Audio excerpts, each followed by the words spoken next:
Hi, welcome. Hello. I set this live for 5:30, but we'll get started a little bit earlier just to let people kind of come in. How's everyone doing so far? Welcome. Hello. I'm glad you could join. I'll just wait before we get started. Not that I have a specific topic to talk about, but yeah. Hi, welcome.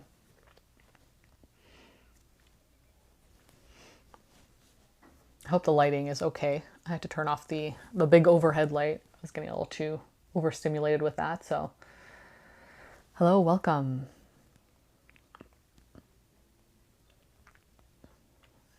I think it's like fairly sunny outside though, so I think we're getting some good light coming in.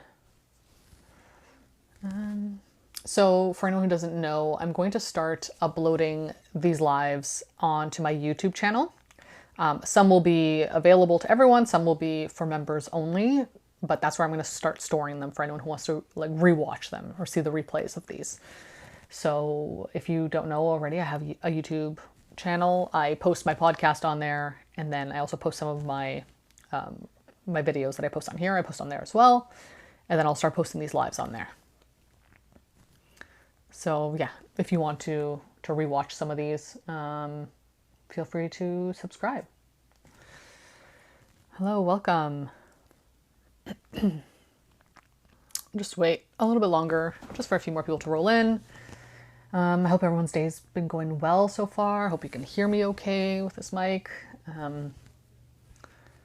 I just finished one of my calls today. For anyone who doesn't know, I have one-to-one calls where I work with people one-to-one on personal development, personal growth. Sometimes it's just like an hour of philosophizing with each other, which is great. So if anyone's interested in that, feel free to book one over on my website.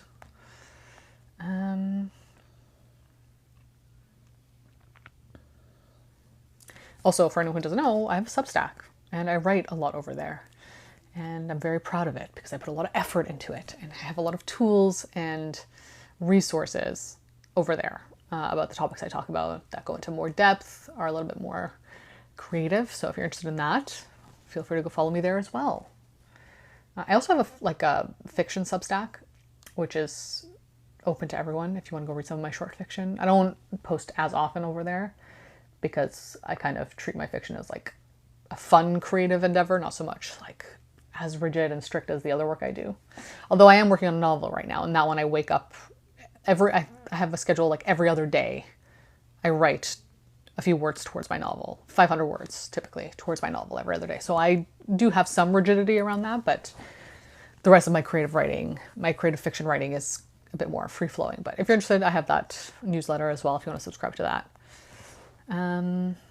Okay, let's get started on some questions. Feel free to ask me anything appropriate, please, in relation to the work I do. That'd be great. What makes you view someone as a friend versus a romantic partner? Oh, that's a great question because I think there's a lot of overlap, right? You do want a romantic partner who you also see as a friend. I think it's just a matter of understanding what you define as a friend and what you define as a romantic partner, and also what are actually important characteristics in friendship for you, because those do have to be in your partner as well. I do think though that there is a level of chemistry that is necessary, and also in depending on the kind of relationship you want, but like physical chemistry has to be there as well. Sexual compatibility has to also be there. With your friends, you don't really have to consider that, right? And you, I would assume most of the time don't. But there has to be, it is kind of like an entire, I was just listening to a podcast with Esther Perel, who I love. I think she does some great work. And she's talking about how romantic relationships are, I'm sure all relationships, but this was in the context of romantic relationships and sex and all that stuff, are a story, right? Like you're creating a story. It's not just separate. The moving parts of a relationship aren't separate from each other, right? They work together to create a story. So it's about understanding what story you're trying to tell, what story you're trying to create with another person. And so by doing that, you're able to define the differences between friendship and a romantic relationship. Like, what does that look like for you? Because with your friends, you might have certain qualities in a friendship in your romantic partner, but with your friends, you're not building a romantic connection. So what does that mean for you? What would you need in somebody to see them as a romantic connection, right? I think that's just generally how to observe it for yourself. Everybody's answer is going to be different. I think for partners and friendships, I typically require someone who I can rely on in moments when it's necessary, not all the time, but like you need somebody who's trustworthy, who's reliable, who's consistent, like all that stuff, both for friendships and romantic relationships. But obviously, like romantic relationships, you want somebody who maybe is a bit more flirty or who has a certain kind of like ability to court you in a certain way, you know? Like those are the things you have to really sit and think about. I don't think we think about that stuff enough before we try to enter relationships. How are you doing today? I'm doing pretty well. It's been a nice day here in Toronto. We've had a pretty okay summer so far. We've had some hot days, some hot sunny days, which has been great.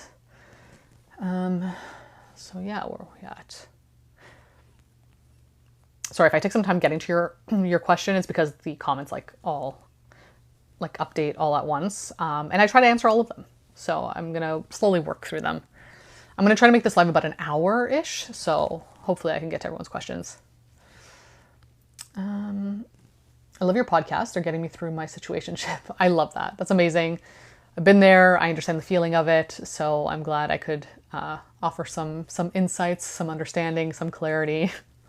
If anyone has any questions about situationships, feel free to ask in the comments here. I was surprised to learn you're not a therapist. Oh, interesting. Yeah, I feel like a lot of people think I am, and a lot of people try to encourage me to be one. Honestly, I really respect therapy. I've been in therapy for many years. It's helped me through my own journey. I don't really align with the work of a therapist because it's different than what I do, right? I think I use a lot of tools from therapy, and I use a lot of insights and understanding that I've gained from therapy to create all the work I create, but I don't like the actual act of being a therapist to people. I enjoy conversation. I enjoy philosophizing with people. I enjoy sharing my knowledge and my insights, all of which, for the most part, you can't really do with a therapist. That's not the point of therapy. So yeah. And honestly, I love the creative aspect of what I do, and I love just sharing my experience. Like that's really all I do in all my work. I make it general. I make it kind of focused on like an overall like a collective consciousness in a sense, but it's really about me and my experience, right? And I'm allowing people to see the world through my eyes, and I love doing that. And I do it with my nonfiction work. I do it with my fiction work. I love exploring these ideas and concepts. So very different than therapy, even though it can kind of seem similar at times. Can I ask you a dating question? Yes, that's what we're here for. How long is the average relationship? Oh, I have no idea. I don't know about statistics or anything like that. Definitely not the person to ask about that. I might need a one-to-one call. Yeah, feel free to have a look over on my website. Your vids helped me a lot recently. I'm so happy to hear that. Also, if anyone's noticed me posting a lot more of my older videos recently, I'm kind of testing out the algorithm to see what's going on with it and see how things are being received. And also I want to share my old videos. I feel like I tend to forget that you can just do that. And I've worked hard for many years on the content I create. And I'm like, why don't I just share it again? Like it's worth being seen again, even if it's from the same people, but I'm sure it'll find a new audience too, right? So that's why I'm sharing some of my older videos. That's why I look a bit different in certain videos that you'll see pop up. And the camera quality is different. That's why. I love your Substacks too. You're actually so amazing. You articulate everything so well. Thank you so much. I really appreciate that. I love your Substack. Thank you.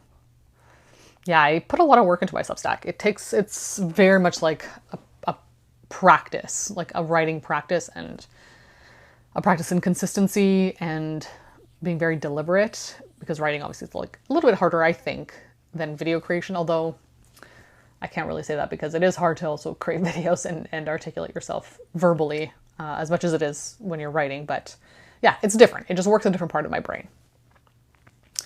Which thanks for your videos. They actually really helped me. I'm so glad.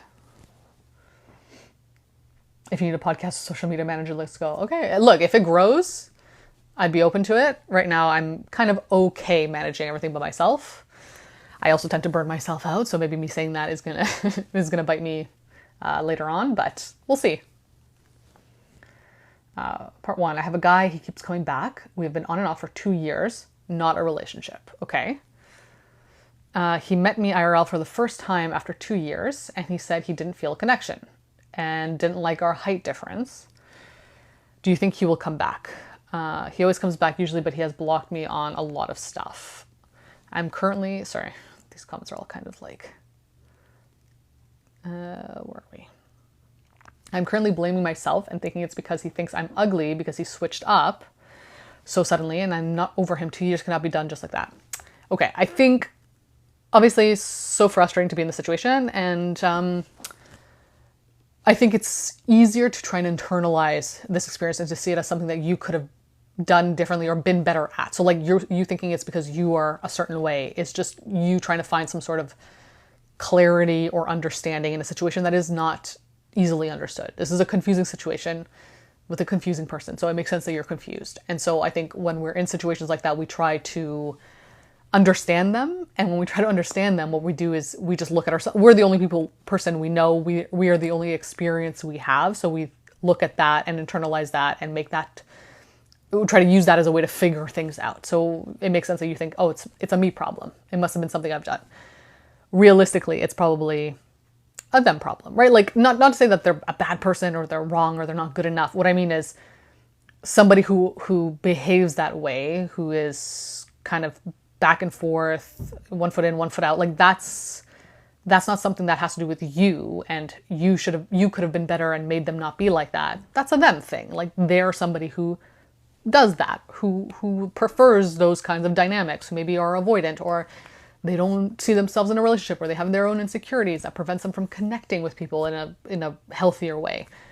That's not a you thing. Now, mind you, if you've seen this pattern happen over and over again, it's probably safe to assume it would happen again. Like you would have that person coming back if you've seen it more than one time. The other question is to ask yourself, why do you want them to come back, right?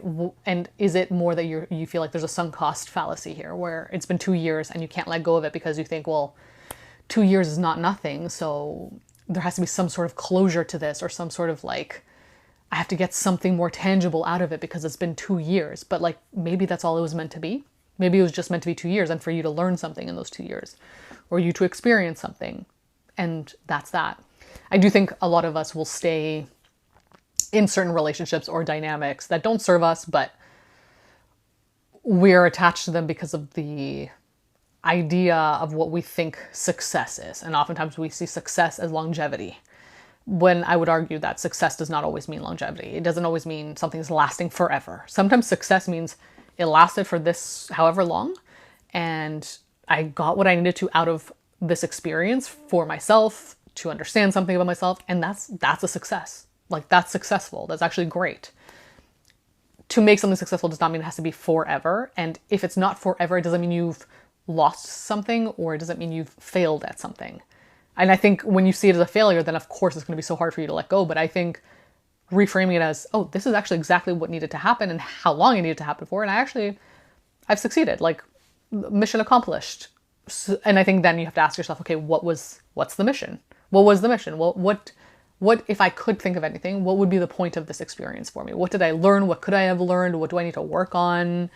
Just really trying to understand it, because at the end of the day, you probably don't want somebody who's coming in and out of your life like that, right? Who's unpredictable, who's not really consistent. That's not going to be a fulfilling relationship. And I think the belief there is, well, maybe one day they'll change, or maybe I can make them change, or maybe they'll change for me. And it's like that is never true. It's never true, because it's not about you.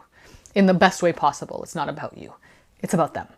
And you have to really ask yourself, okay, why do I want them? Really, what is it really that's keeping me here with them, wanting them? And is it actually worthwhile? Like, is it actually something based in like a healthy alignment? Or is it something based in ego and fear and validation, anxiety, whatever else?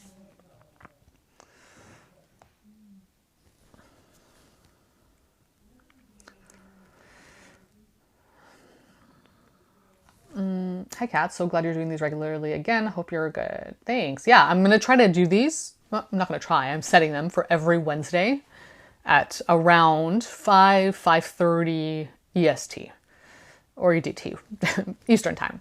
So I'm going to post it on my stories too the day of, but that's what we're doing. Like every week, every Wednesday, this is where we're at. We're here, we're having these conversations. So put it in your calendar. I'm going to have, most of the time, I'm going to have an event on my profile here on TikTok. So you can register for the event if you'd like.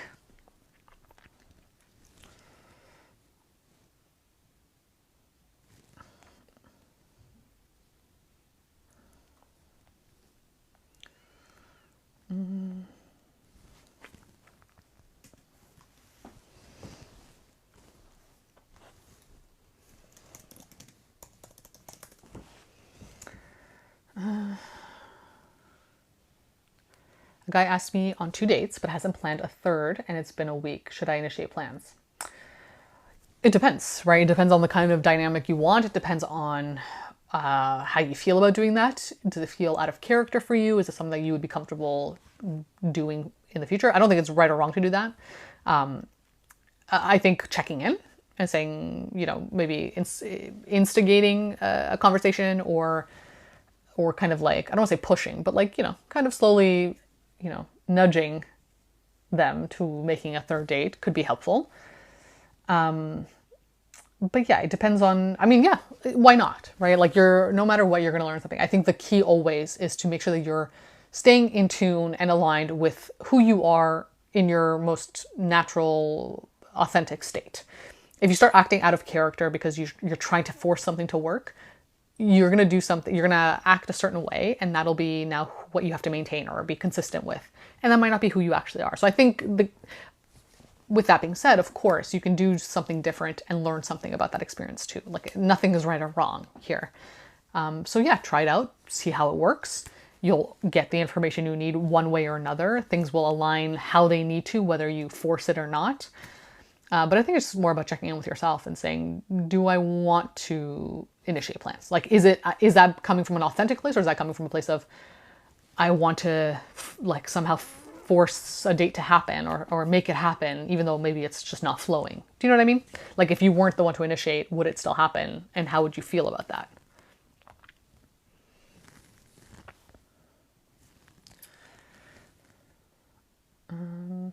Do dismissive avoidants act controlling about clothing their partners wear, or is that FA? I think, I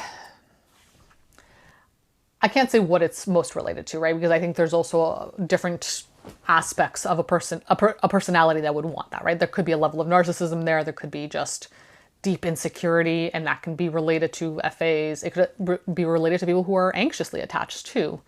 I think more what it comes down to is a sense of insecurity, a sense of feeling like that person will lose something, or whether it's like a sense of respect they feel like they deserve from the other person and their clothing choices, or someone dressing a certain way and others approaching that, like there's a feeling of loss, or there's scarcity, there's anxiety. So I don't think it necessarily relates to any of the main attachment styles. I think it's just a different type of personality trait, if that makes sense. Because I think all of them could have that.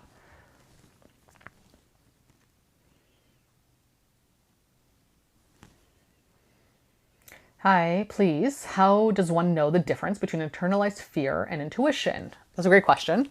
I'm thinking of making like a long form podcast episode about this based on one of my old webinars where I really go into intuition. So let me know if I should do that, what you guys think.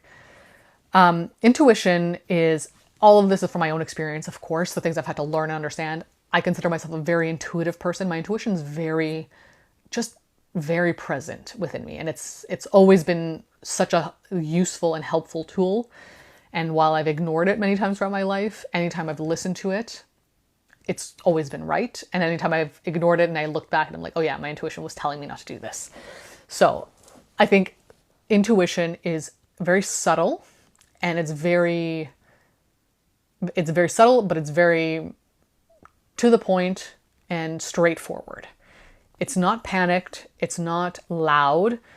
The things that are panicked and loud are most likely your fear and anxiety. It's trying to protect you, right? Like that's what it comes down to at the end of the day. It's trying to protect you from something. And oftentimes new things are scary or unfamiliar things are scary. Whereas your intuition also trying to protect you, but from a less logical place. It's not based in some sort of logic that you can justify logically all the time.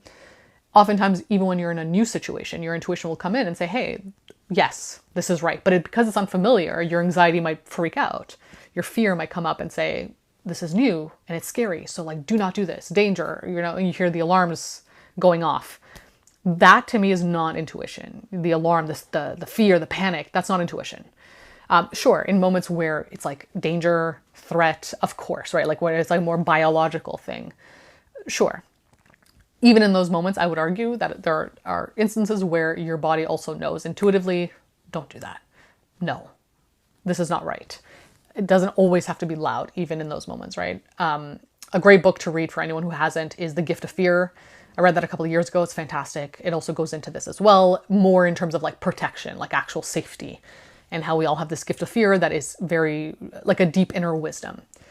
So let's say intuition though, when in moments where it's like you're doing something, you're involved in something that just it's just not quite right. It's not threatening, it's not dangerous, but maybe you're feeling intuitively like this is not right for me. And you're wanting to make a life that feels good for you. You're wanting to do the things that are like aligned with the kind of person you want to be.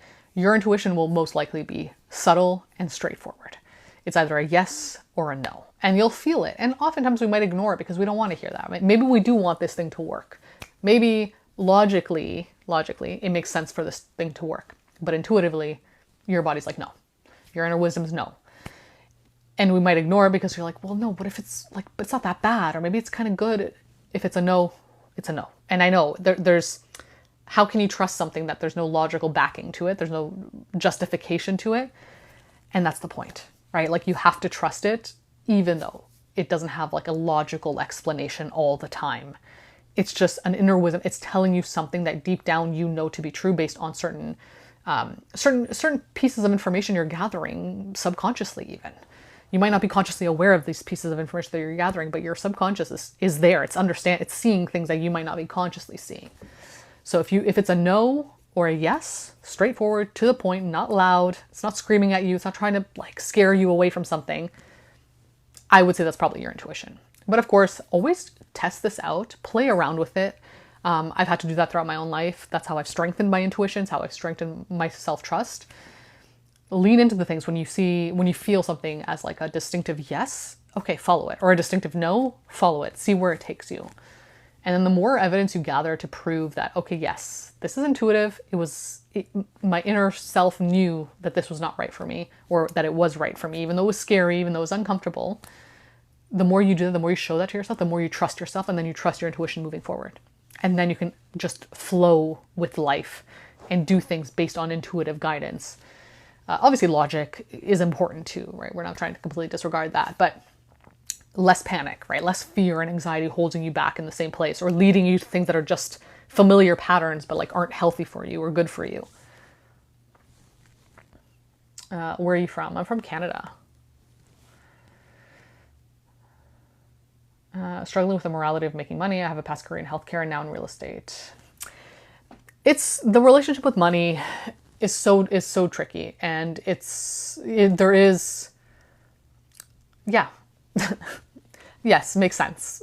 I think to an extent, if you're somebody who is trying to be conscious and aware and morally aligned and aligned with your ethics, making money at times doesn't feel morally right. Like it is difficult.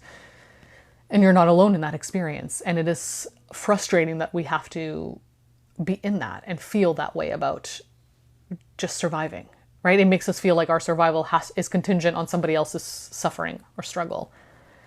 And that's really, it's really upsetting.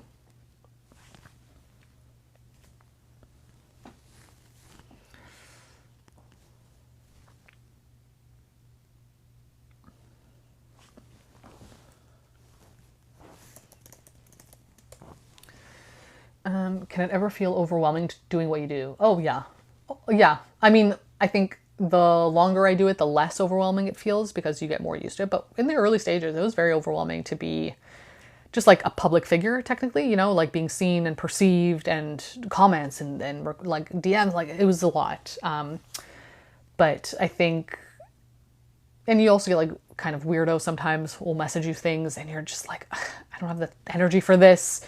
And it adds just like a layer of annoyance and anxiety to your life, which is like unnecessary. But over time, you kind of just, I don't want to say get used to it. You just develop the skills to handle it a little bit better.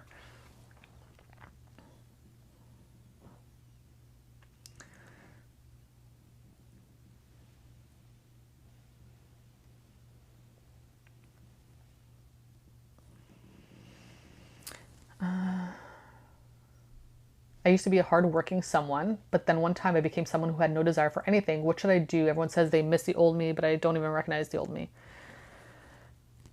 I think that's fair. I think it's okay. You're going to change in life. You're going to be different. And the person that you once were won't always be the person you are. And then some people who are familiar and used to that person that you were are not going to be that way with the person you are now.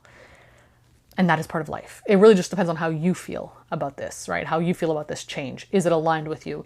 Do you feel like maybe something deeper is going on?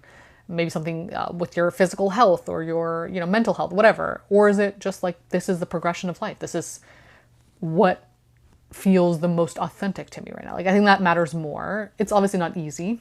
But yeah, you have to, I guess, kind of risk being missed by people who were comfortable with how you were before. And they'll get used to it. And, not everybody will, but the people that are for you or aligned with you on your journey, they'll get used to it. Because we always have to get used to the new versions of people all the time, forever.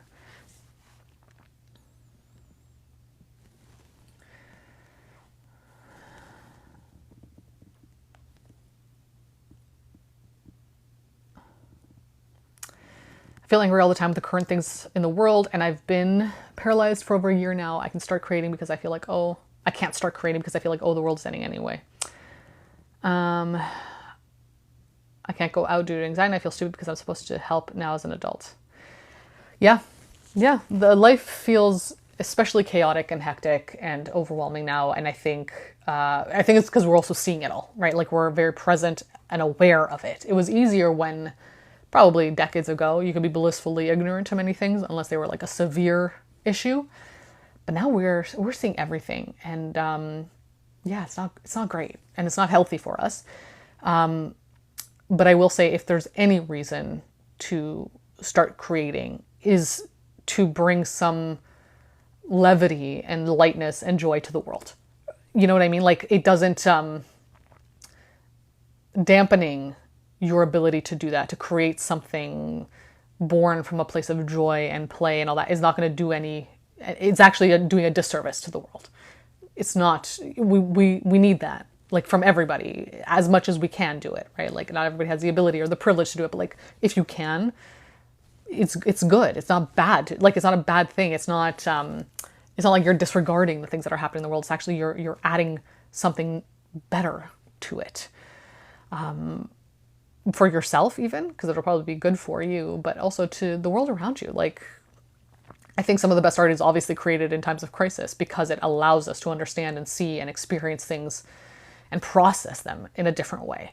So obviously I understand the feeling discouraged and not able to do it, but I think even for me, like, reframing it in that way of like, there's so many things going on in the world. Why should I, what's the purpose of me even creating anything? It's like, that is the purpose. It's the hopelessness that we're feeling.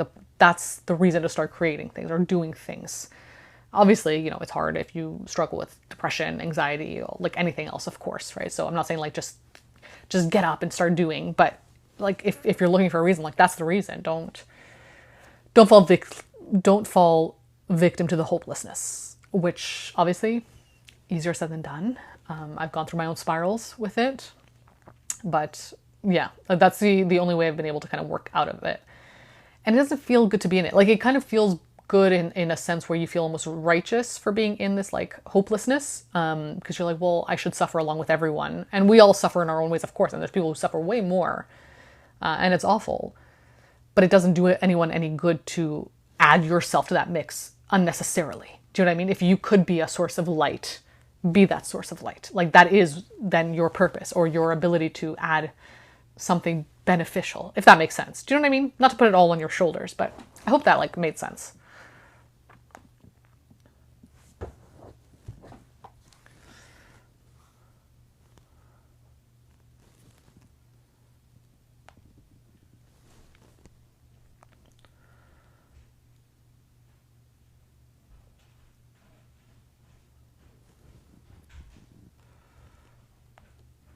How can I stop procrastinating? Well, obviously, like, it depends on why you're procrastinating, right? You have to figure out why and get to the bottom of it and understand, like, okay, is it based in fear? Like the fear of failure, the fear of rejection? Is it based in the fear of success? That's another whole other thing. Is it just that you feel like, what's the point of doing this if I'm not going to get something? Why waste my time? It depends why you're procrastinating. Then we can figure out what to do to get out of it.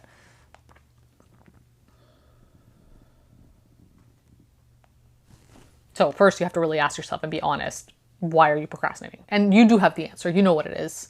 You might have to dig for it a little bit, but it's there. How do you know to stop dating someone? Oh, it's a great question. I think, I think intuitively, internally, you feel it. You know when it's time. But I do think also like there are sometimes moments, especially if you have an insecure attachment style, where your attachment style might convince you to stop dating someone, even though there's no real reason to do that, or you don't feel like that's the right thing, but it's like the fear, anxiety, overwhelm, whatever is convincing you to do that.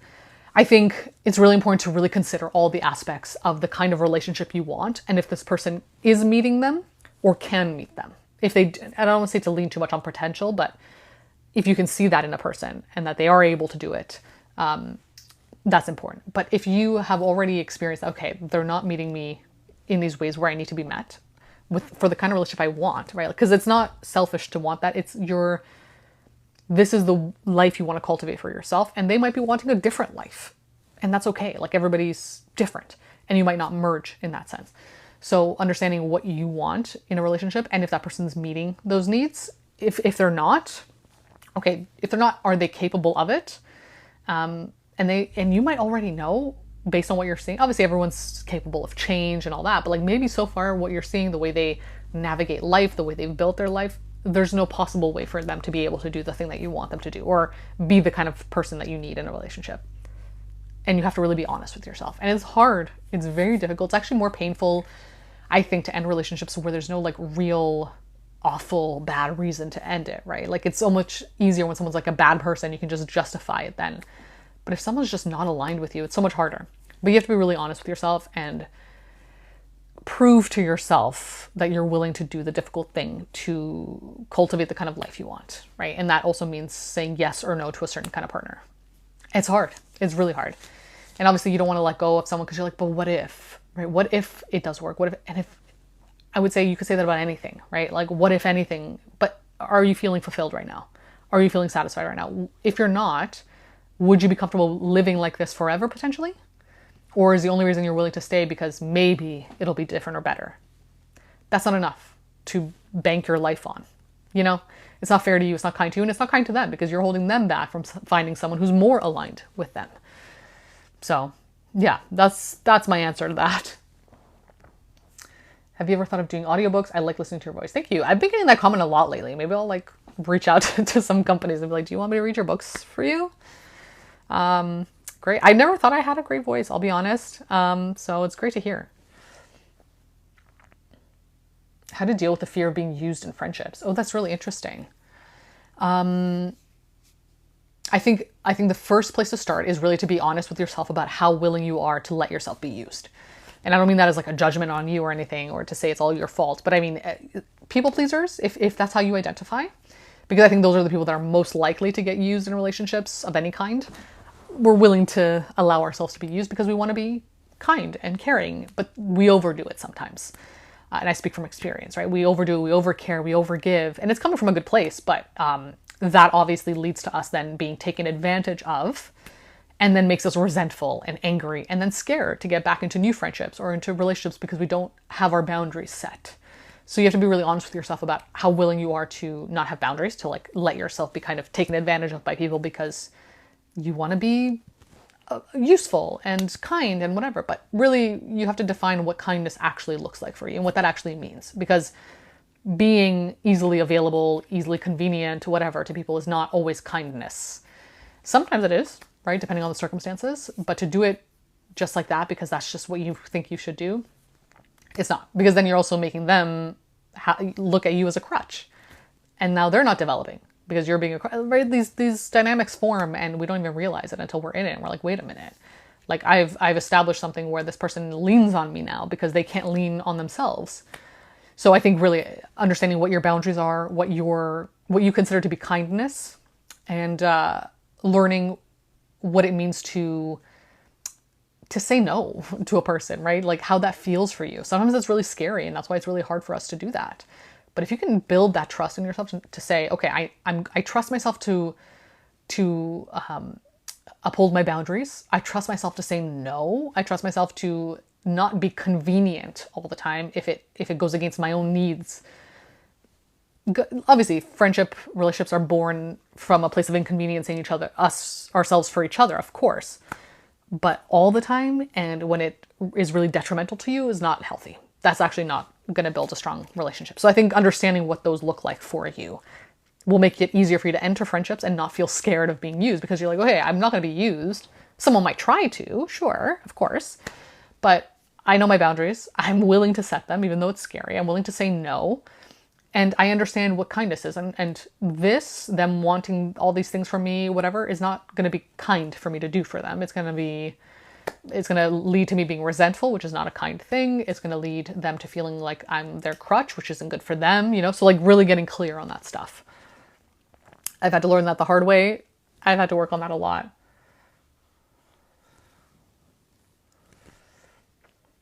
Do you believe in any higher power? Not particularly. I was raised Greek Orthodox, of course, as most Greek kids are, but I don't necessarily find comfort in any specific religion or understanding or conceptualization of a higher power. I'm very secular. I think I do believe in, I do understand like there's a force that's bigger than me, sure, of course, because I'm not the end all be all. But I don't follow any rigidity towards it. It's an understanding that things happen sometimes because they happen. And I don't always have to know why. And I just have to follow what I need to follow, my flow. I have to just roll with the punches. And like even that, the belief that I can do that is in a way me believing that there's a higher version of myself that I can tap into, if that makes sense.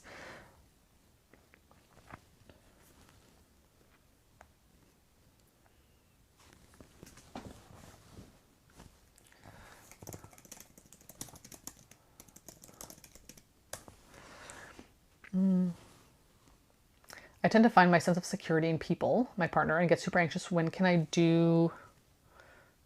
Oh, I don't see the rest of that.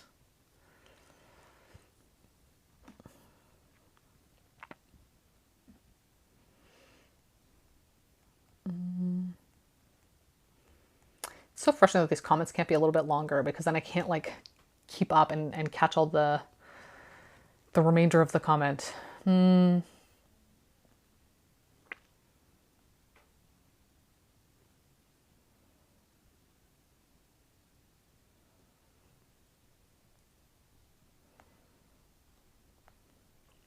Yeah, I can't see the rest of that. I'm so sorry.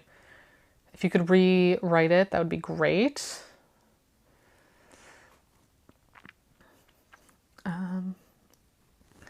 I loved your practice as a point video. I included it as part of my leadership values. So I love that. Yeah, I think, it's something I've had to learn throughout my life and understanding what like success is. It's not about the outcome. It's about the practice. That is what makes you feel most successful even, right? Like looking back and looking at all the practice you've put into something, not the performance of it, right? When you get to a point where you're like, okay, now I can perform this, but it's like all the work you've put in is like really where the feeling of success comes from, even if it's not perfect, right? Hey, hope you're doing well. Hey, Matt. I am. Thanks. Hope you are too. Are you Canadian? I am, yes.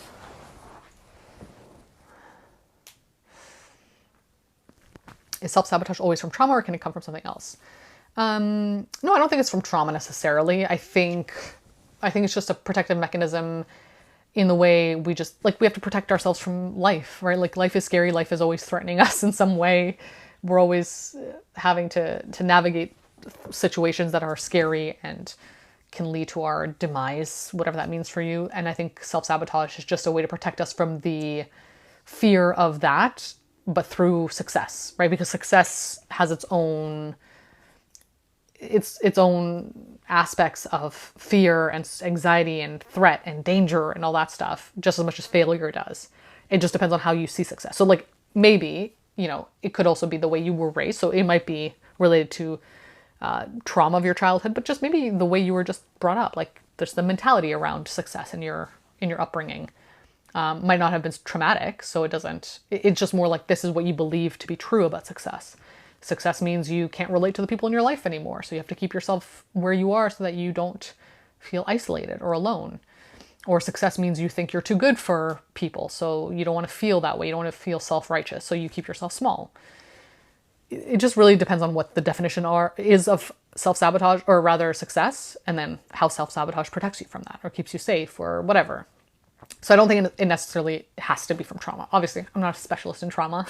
I just know it from my experience and understanding where it comes from in my life, right? It was not a traumatic incident that led to my self-sabotaging tendencies. It's just the narratives I heard from my family members and what they thought about people who are successful, or what that even means, In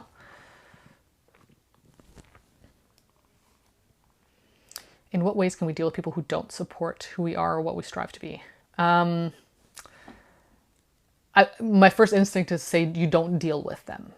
And what I mean by that is obviously like it might be your family members, it might be people you're living with, like obviously you have to deal with them. But what I mean is it's not your responsibility to help them figure it out or get it or understand it. The only thing you can do is just do it and be about it, whatever that is for you. And they might say things to you, and you can obviously respond back and express how that makes you feel, but not everybody's going to listen, and some people are going to be just really forceful of their opinion. And honestly, I think, not to make it so dismissive as like the let them theory, but what I mean is you can't do anything about that. You know what I mean? You can express yourself, you can ask them to be and some people might do that, and then some people might understand it, but at the end of the day, you don't have that control, and you shouldn't have to worry about having that control. You know what I mean? It's not your place to do that, and you have other things to put that energy towards. Obviously, much easier said than done. It is a practice, though, and I think also looking at it as a reflection of their projections. Whatever they fear and feel insecure about, they're projecting onto you. It's just, that's just human nature. We do that all the time. And so when you look at it from that perspective of this is a projection of their insecurities, like obviously it still hurts. You can feel the pain. You can feel how upset you are. It's not about disregarding that and numbing yourself to it, but it's also about then saying, and also that's a projection of their insecurities. They feel insecure in relation to me. And by being able to humanize them in that way, not to absolve them of their behavior, but to like humanize it enough to say, that's kind of sad. It I think takes some of the pain away, because you're having a better understanding of what's going on actually behind the curtain here. It's not really about you and you wanting to do the things you want to do, but it's them feeling like they couldn't do it themselves. And so if you're doing it and they can't, then they're not going to let you do that. And it might not be conscious on their part. It might be completely unconscious. It's just, again, just a projection. It's just something that's like manifesting out of them because of your presence.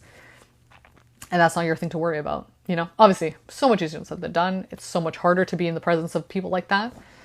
But the only thing you can really rely on is you, and the way you speak to yourself during this time, the things you use to calm yourself, calm your nervous system, keep you on track, whatever it is you're trying to do. You don't always need someone's support. A lot of the most successful people that we know of, again, success can be different for everybody, but they don't have people's support. That's the point. It's almost like you have to break through the barrier of needing that to get to a point where you're doing things that they could never do. In a way that is kind of part of the process. Not always, of course. Some people have great support systems, and that's so valuable and so great, but sometimes they don't. And it doesn't mean it's any less of a part of the experience. if that makes sense. I just learned that my wife is an avoidant. It's such a breath of fresh air being able to name what I'm experiencing. Yeah, it's great. It's so great when we can put a name to an experience, and then you can actually understand it for what it is and you can see it for what it is. This is why I love journaling. I always recommend it to everybody. When you can use words to describe your abstract feelings and thoughts, it gives you so much clarity and so much relief, because you're like, oh, that's what I'm thinking, or that's what I'm feeling. This whole time it was just like a feeling, and it just created some sort of, experience in your body. But when you put it down on paper and use words to explain it, it makes it so much easier. Like, there's so much clarity to it. How to deal with people at work who snap at me or think it's okay to be rude. I find it unacceptable. It is unacceptable, and you should make that very clear to them that it's unacceptable. And if it means escalating to managers, or just being very stern in your ability to express that this is not something you're going to tolerate, it's really important. I've had experiences like this at work too, and it's kind of like dealing with a bully at school, honestly. You have to really stand firm, especially now in the workforce. It's so much easier too, because like, you're not going to get, it's not the same as school and the playground and everything. It's like the Wild West over there, but like in a business, in a company, whatever, there are rules, there are regulations, and you can use that to your advantage. Really stay firm and do not hesitate to report things, or just be like vocal about how something is inappropriate. The moment you name something that way, it'll make someone realize like, oh, right, like this, she's put a label on this now, or they've put a label on this now. Like, I can't just keep getting away with it, So once you acknowledge it, you shine a light on it, it's so much harder for that person to feel comfortable doing it again. So obviously that's just my experience. Do what feels obviously comfortable to you and safe to you, but just from what I've had to also learn, working in corporate and having like I once had an incident with an older coworker where I had to really establish a firm boundary, and it was scary, it was uncomfortable, but like the moment I did that, it really made them crumble, because their righteousness was built on a facade of feeling powerful until the moment someone calls them out, So yeah, that's how I would deal with it.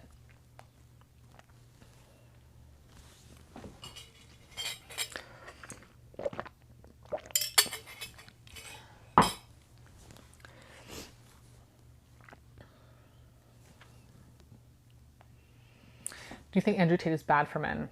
Yeah, I also think any creators out there who use absolutes to define people are not speaking with authenticity. They're not speaking from a healthy-minded place. Humans are so nuanced and so complex, regardless of their gender or sexual orientation or anything like that. Like, to say that men are like this and women like this, like, it just cuts away so much of the complexity of the human experience, which is the most fascinating part of being a human, is being able to look at all the facets and the moving parts and dissect them. Like, that's the most interesting part. And I get it, it's safer for people to feel like men do this and women do this, and it's, more understandable that way, but like, it takes away the fun of learning about yourself and learning about others and relating to others, and it's so sad. And I think, yeah, I think we already have it hard. Why are we making it worse? Like, why can't we just have like open, honest, nuanced conversations about what it's like to be a human being,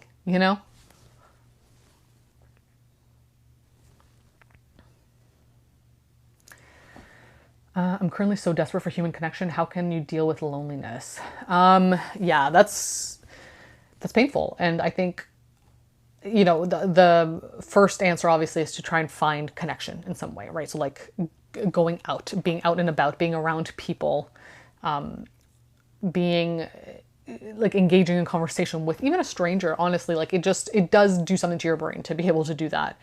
Obviously having meaningful connection is different and helps loneliness, of course. But I think it is important to really recognize that there is, obviously I don't know your circumstances, I don't know what's kind of led to this, but I know from the research I've done for myself when it comes to loneliness, especially during like the pandemic when we're all kind of very isolated, the worst thing you can do when you're lonely is to isolate yourself more, because it makes you believe and convinces you that you deserve to be lonely, that there's something off or wrong about you. So you have to kind of do the opposite and find ways to connect and be uncomfortable and put yourself out there. I know it's hard. It's like really uncomfortable. But the last thing to do is to isolate. Like, it's going to make it worse.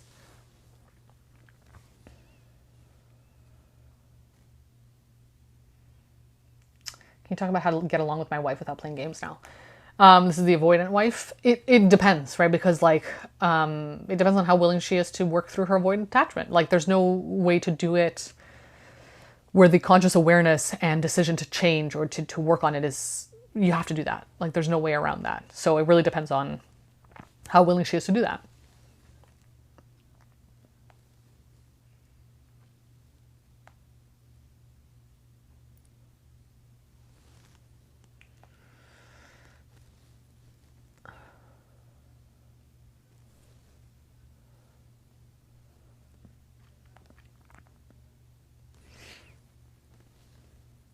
Sorry, just...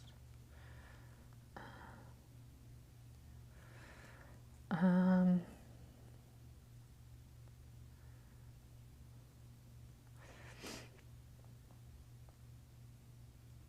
sorry if I'm missing, like, I'm seeing here saying that I'm missing some comments. Honestly, sometimes I feel like they're not posting for some reason, because I'm seeing responses, but I'm not seeing the actual like main question or comment. So yeah.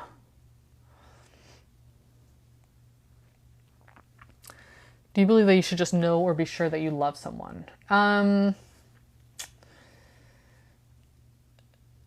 It depends what you mean by that. Like, do you mean like right away, or do you mean over time? You should have like an awareness and a conscious understanding that this is somebody that you're choosing in your life. Like, what do you mean that you should like just know? As in, it's something that it's just something that's understood without any sort of conscious decision making. Is that what you mean by it?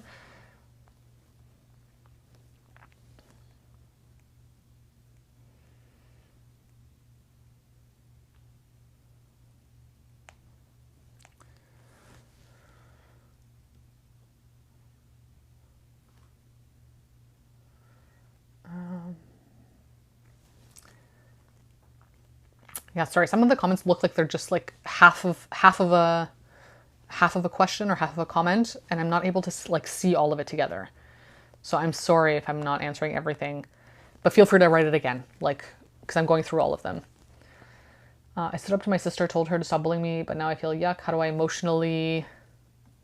Ugh, this is so frustrating. Why can't they make the comments longer on here?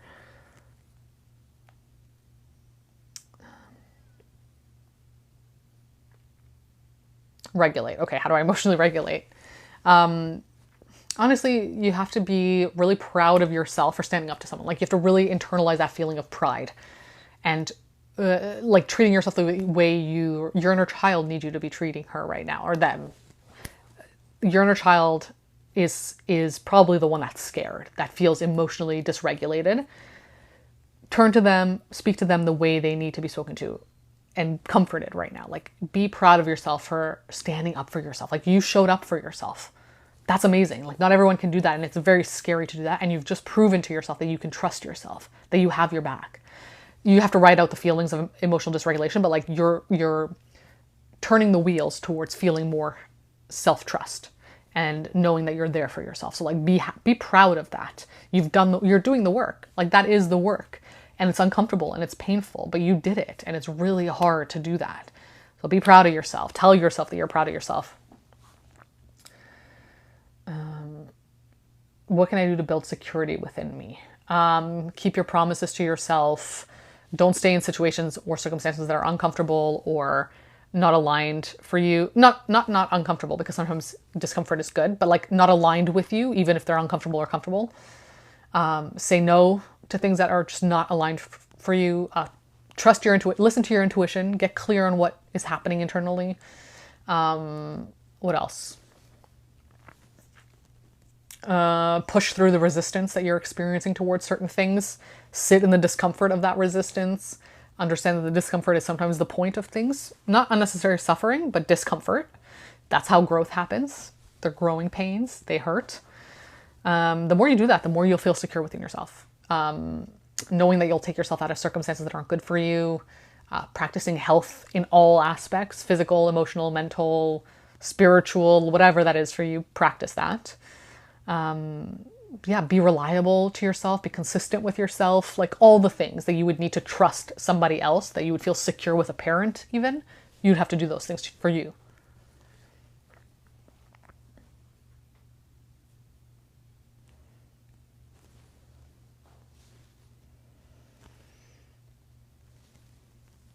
How can someone get over the fear of being alone in a romantic setting? Oh, like you mean never finding a partner? Or do you mean being in a relationship, a romantic relationship, and still feeling alone? Like, what do you mean exactly?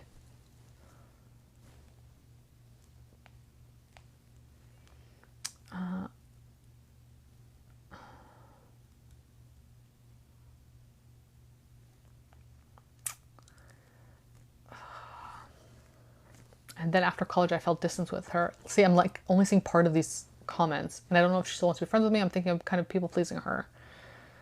Ooh, I wish I could see the first part of that.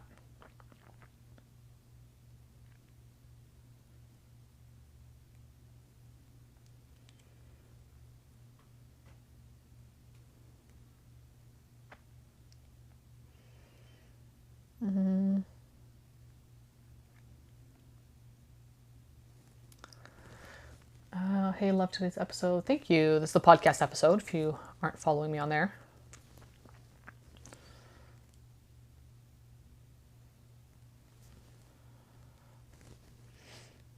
How can someone with a fearful avoidance style build secure relationships? Lean into vulnerability. Be vulnerable, risk being seen in your vulnerability, risk showing someone that you are vulnerable, emotional, upset, but not from a place of anger, because I think anger is an easy default for those of us who have avoidance, but fearful avoidance specifically. Also, you have to work through the icks that you experience. I think fearful avoidance tend to have a lot of icks that come up in a relationship that are used as deactivating strategies to avoid vulnerability, to avoid getting close. You have to really sit through the discomfort of those to get to the other side of them, because most of the time they're probably not icks or like valid icks. They're just icks used again as a deactivating strategy. Hi, what's your opinion on being heavily fixated on finally getting a certain diagnosis? I don't know. I don't really have an opinion either way. I think it can be really helpful to have a diagnosis, have a name to something so that you better understand it and better understand yourself. But I also think maybe like there's maybe a feeling of safety or security in the idea of having a specific name to something that could be maybe used as a crutch. I don't know. It really depends.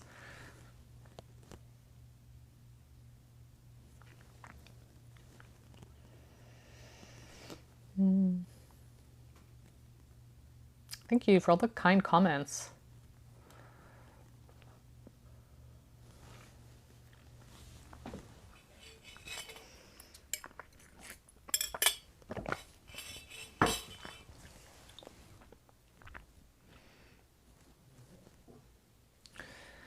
What moment made you start to self-reflect and make changes? Oh, that's a great question. And I do have a specific answer for that actually. Well, okay.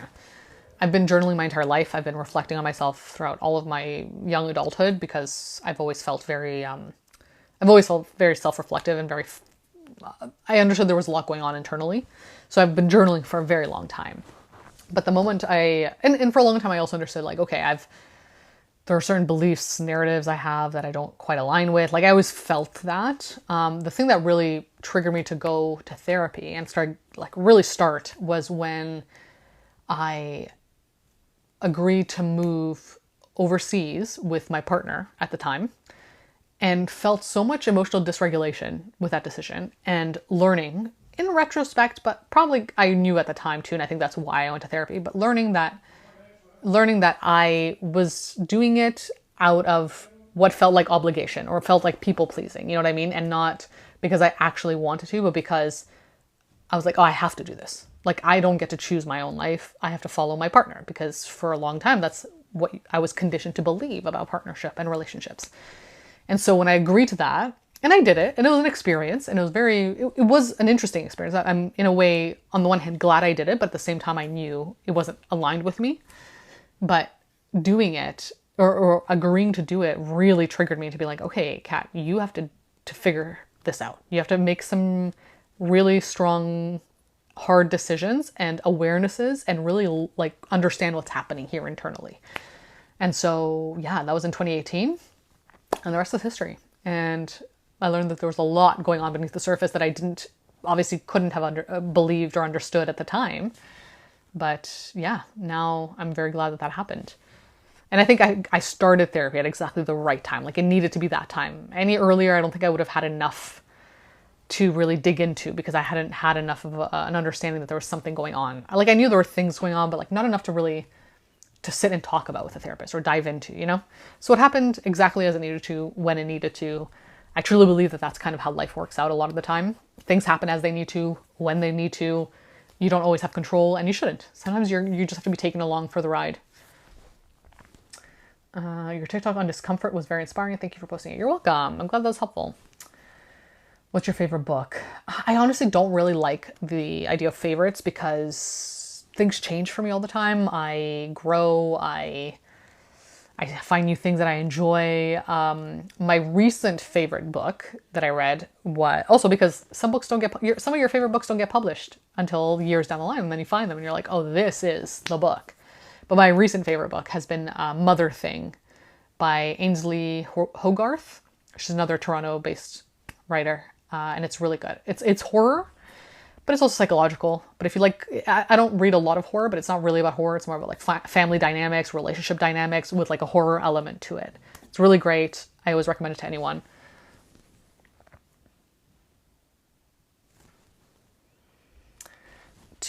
How to go about even having a relationship with him. With who? I'm so frustrated that I can't see all the comments, like the full comment.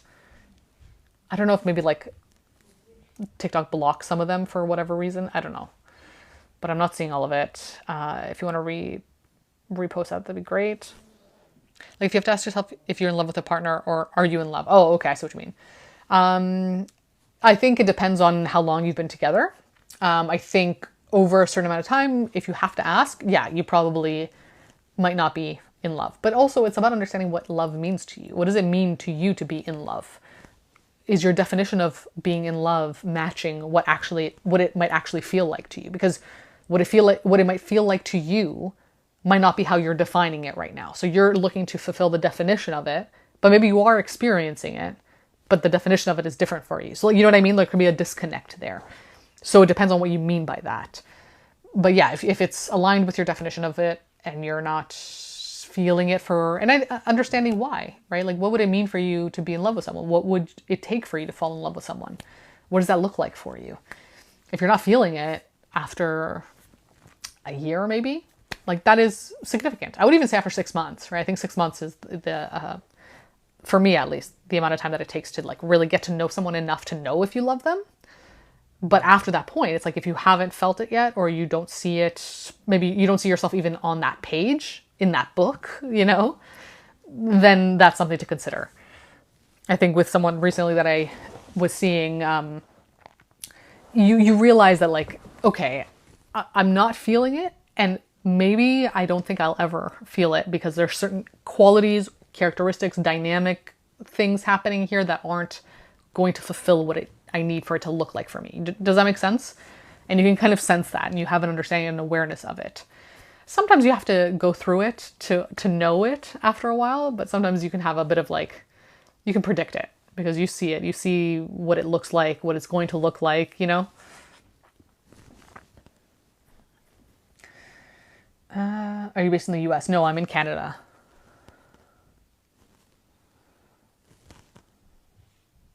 What are some things you see most often in people who struggle with confidence, like telling signs? Anyone who has to really boast about themselves in whatever way, right? I think that this is a saying I always use with my friend, but it's like if what's understood does not need to be said. So like if you have an understanding about yourself, who you are, you don't need to express it all the time. You don't have to be out there vocalizing it, trying to make people understand it or see it. It's like it's there. To me, that's a sign of a lack of confidence, of insecurity. People who project things onto other people, who hate people for certain aspects of things that they can't control or things that they can control that you can kind of tell are, okay, this person feels like they can't succeed at that or they can't get that. And you can see it in them, right? It is a form of insecurity that comes out. What else? I think anybody who tries to overcompensate in certain ways with who they are as a person, like, as an example, I find like a lot of people who maybe feel like they're not very smart will overcompensate by being really, really funny, or like try and make themselves really, really attractive. You know, like trying to find ways to make that skews too far to one side. Obviously, there's no judgment here. Everybody can do what they want. Everyone can look like how they want. But to me, I can, and then once you get to know this person too, you see these qualities, you see these kinds of overcompensations, and you're like, oh, okay, that makes sense now. They're overcompensating here because they feel insecure here. Do you know what I mean?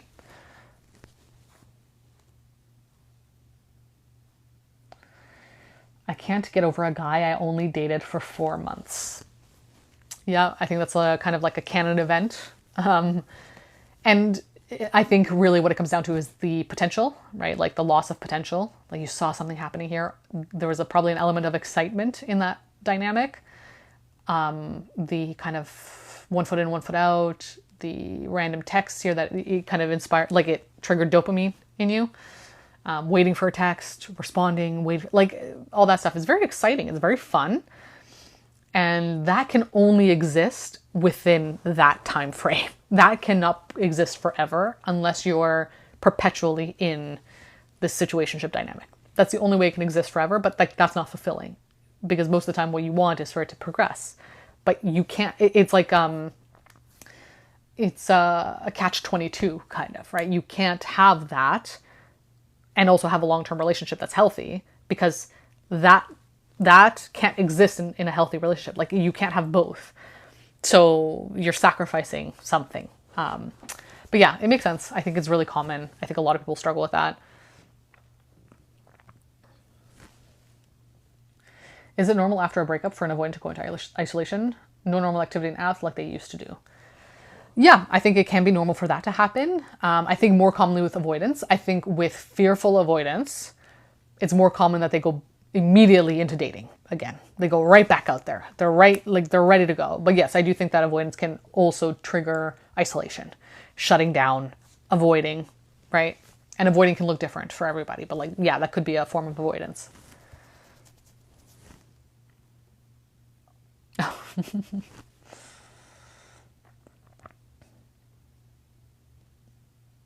I can't quit smoking cigarettes. Please help. I can't help. I'm so sorry. I've never smoked. And I can only imagine how hard it is to quit something like that. But yeah, I'm sure there's some great resources though. You're very wise and comforting. Did you study psych? No, I didn't actually. I actually failed my psychology course in university because I work best with theory, essay writing, conceptualization, thesis writing, all that stuff. I'm not very good with multiple choice. Never have been, probably never will be. And psych was all that. I found it fascinating, but I just knew, I was like, oh, I can't continue with this. So no, I studied English literature and classical civilizations, which is probably where I get a lot of like my philosophizing tendencies from, my overanalyzing, my reading into things a little bit too much. Why do I always attract avoidance? Ooh, that's a great question. There's probably something about yourself you're trying to avoid. So avoidants are a great way to do that because they force you to focus on them, But they are a mirror of you. So like, what are you trying to avoid about yourself? They might mirror a dynamic you had with your parent, whoever that might be, right? Like the one that you seek the most connection from, that you feel like you didn't get it. That's probably what's being mirrored in the people you attract. It also might be your disposition, the energy you put out. Maybe you put out energy that avoidants really like. And the energy that avoidants like is somebody who probably is very open, very emotional, because they can't connect emotionally with themselves. So if you're able to be more emotionally vulnerable, open, accepting, an avoidant will be attracted to that up until the point that they now start to feel vulnerable with your vulnerability. Do you know what I mean? So it could be any of those things.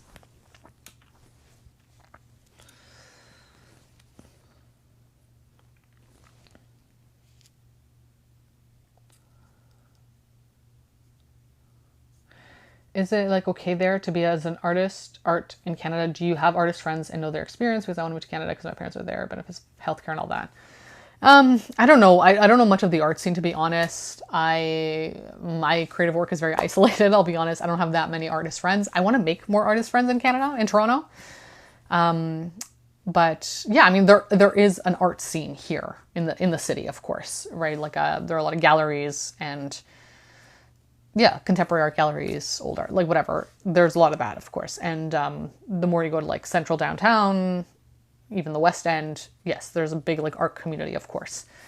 But yeah, I can't say I'm like too much into it myself to be able to like give advice or opinion on it. Can you unlearn self-doubt if you were raised in a highly critical environment? Yeah, 100%. I was raised in a highly critical environment. And while I still struggle with it, like obviously self-doubt is kind of like this like thing on your shoulder that's like you're kind of with a lot of the time. You can unlearn it and you can work through it. You just get better at validating yourself, because the opposite of self-doubt is self-validation. And you probably never got that when you were a kid. So self-doubt was always what you were taught to do and how to relate with to yourself. So you just have to practice self-validation and showing yourself that you can trust your opinion about yourself and that you'll be there, you'll have your back, you'll do the things you need to do, you'll be kind to yourself, you'll be caring towards yourself. Like all that stuff builds that validation, that internal self-trust. So yes, you can unlearn it. Same, I hate multiple choice. Multiple choice is the worst. I can't. Have me write like an essay on the spot about something, 100%. I could totally do that. How can I manage feelings of constant shame and embarrassment? Yeah, that's a tough one because it depends on what the root cause of it is, right? Like, where is that coming from? Who taught you to feel that way? What are you ashamed and embarrassed of? How do you speak to yourself? How do you, like, what does that shame and embarrassment make you do that then probably perpetuates it? You know what I mean? Like, you have to really get clear on all those things, because then you have to do the opposite, essentially. The opposite of what you've been doing so far that has led to the shame and embarrassment. And sometimes that just means simply accepting whatever it is about yourself that you're ashamed and embarrassed about, and seeing it as just part of who you are and integrating that part into your identity, how you see yourself. And that's really hard. That takes a lot of, going back to the idea of like concept of self-doubt, it takes a lot of self-validation to be able to do that and to show up authentically, to practice it over and over again to the point where you now are able to internalize, like, okay, this is who I am. I'm not ashamed of it. And the way I know I'm not ashamed of who I am is because I've been showing up authentically over and over again. So by just doing that, saying how I feel, wearing what I want, choosing what I want, whatever, you're showing yourself that you're not ashamed of it. So you kind of have to take action sometimes to then start to believe it, you know?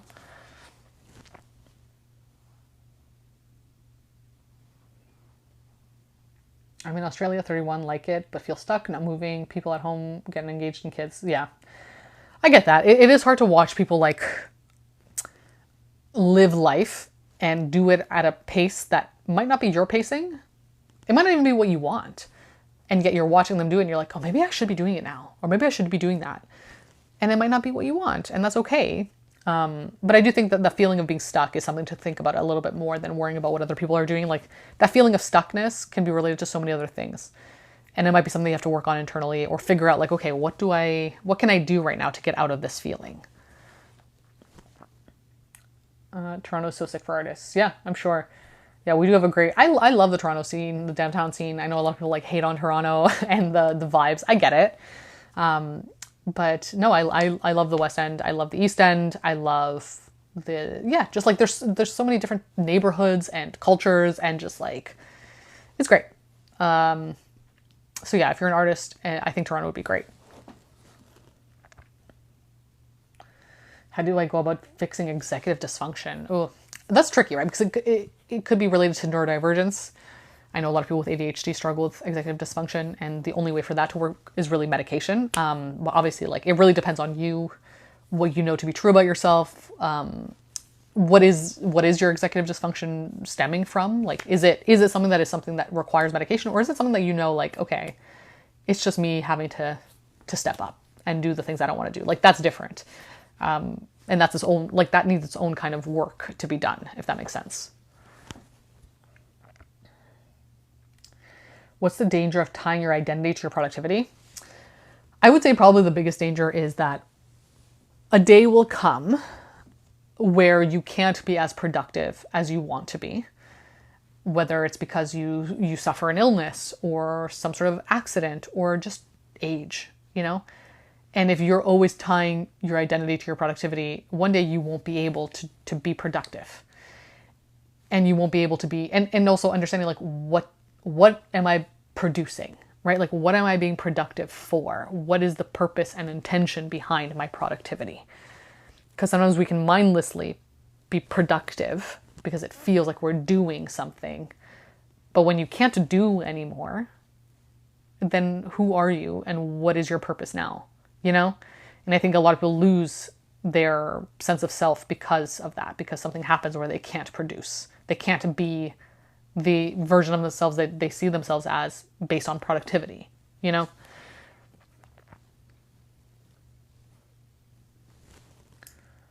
Why do fearful avoidants go straight back into dating after a breakup?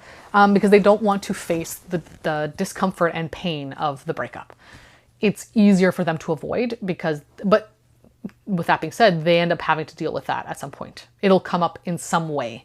It'll manifest. It might not be conscious. It might be in other forms.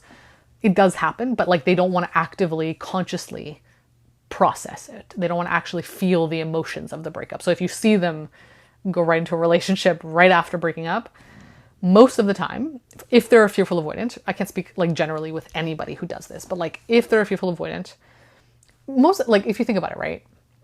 Someone who's operating from a healthy mindset, secure attachment style after dating, especially if you've been dating for a while, right? And it was like a relationship, like you're actually in a relationship, not like a month in and you don't really know each other that well, but anyway, a healthy minded person with an attachment style that is healthy, they're going to still take time to process it, right? Because you had a connection with somebody, you were in a relationship. It might not be super in depth, right? But like you still had something. So you're like, okay, let me take some time to process these emotions because that's the healthy thing to do.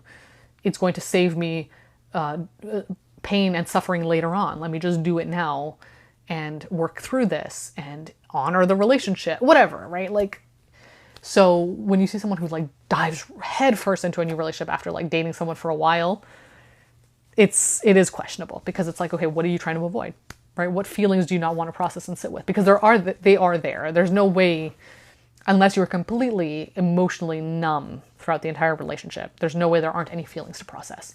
And those feelings are painful. And if you've never been taught to process feelings, to sit in that vulnerability, which a lot of avoidants aren't taught to do that, then it's going to be really painful to do it. You don't want to do it. You don't want to sit and cry about somebody or whatever. You'd rather go express those feelings and have like a cathartic experience with them by just going back out there and doing things or dating or whatever like that.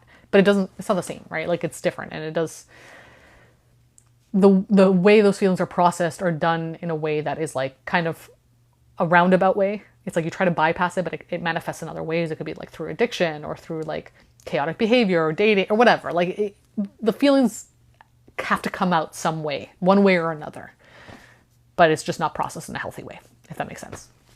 Obviously, I can't judge what's healthy or not healthy. I can just speak from like my perspective as a fearful avoidant and the people I know who are fearful avoidants who I've watched do these things, you know? How do I get over resentment for someone? I try to be forgiving, but my body still remembers. And that's okay. I think the point of it's okay to remember. You need to remember. There's a reason you need to remember that, right? It's like you don't want to go back to the same circumstances again. I think the resentment is interesting because you have to ask yourself, what's the intention behind the resentment? Like why, what is the resentment serving me? How is it serving me? What is it doing for me? A lot of the time resentment is more hurtful than it is beneficial to us. So really think about what the resentment is doing for you, if anything.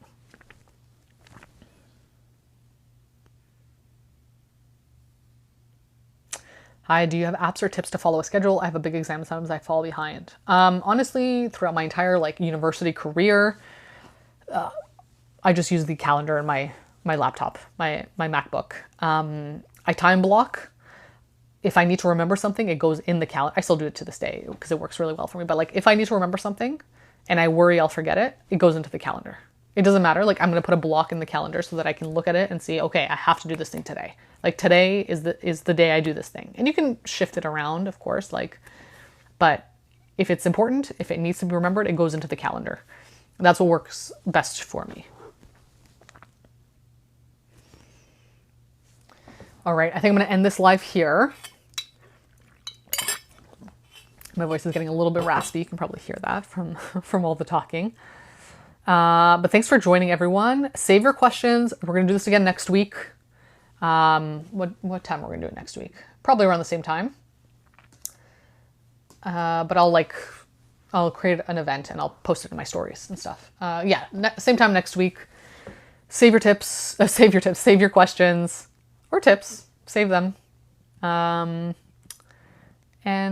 we'll be back again. Thanks for joining. Again, if you want to work with me, want to ask me these things in more depth, pick my brain a bit more, feel free to book a call over my website. Follow me on Substack. Follow my podcast. Yeah, and subscribe to my YouTube if you want to see the replay of these lives. But yeah, follow me on Instagram too, I guess, if you'd like. But other than that, thanks for being here. I'll be back again next week. Bye. Have a great night. Okay. See ya.